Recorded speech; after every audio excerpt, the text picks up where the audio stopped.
So let me give you a brief update and kind of summary on vaccines. As you know, vaccine helps us develop immunity to any illness, any infection without actually getting the illness.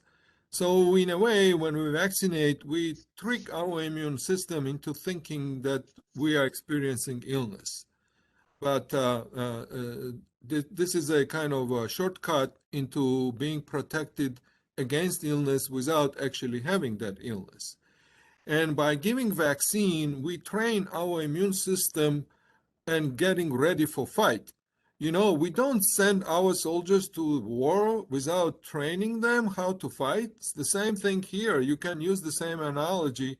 We train our immune system to prepare for a fight when virus tries to infect you. So that's the kind of idea of immunology, vaccinology in general, and it is the same idea with COVID-19 vaccines. Regarding safety of vaccines, when it comes to specifically COVID vaccines, the clinical trials done by manufacturers included tens of thousands of people. So there were large studies done in multiple countries, different age groups, different races, different circumstances. So there were pretty intensive and large size studies.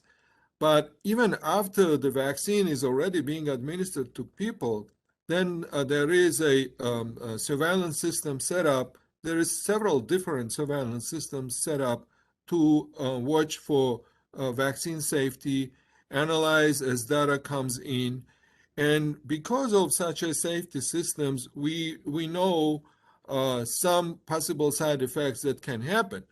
And that because we have such a system, we were able to detect some of the side effects that were not known before. For example, a blood clotting disorder with Johnson vaccine, or as announced yesterday, Guillain-Barré syndrome with a Johnson vaccine, for example, or some myocarditis cases of the Pfizer vaccine.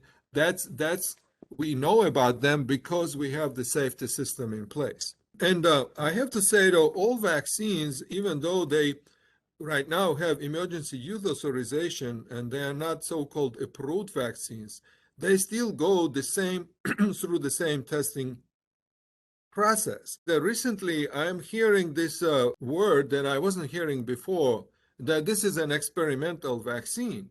And this is a very misleading, it almost infuriates me when I hear this word, because when you say experimental vaccine, that means that you didn't go through entire process of experiment, complete it, and come to conclusions and prove it.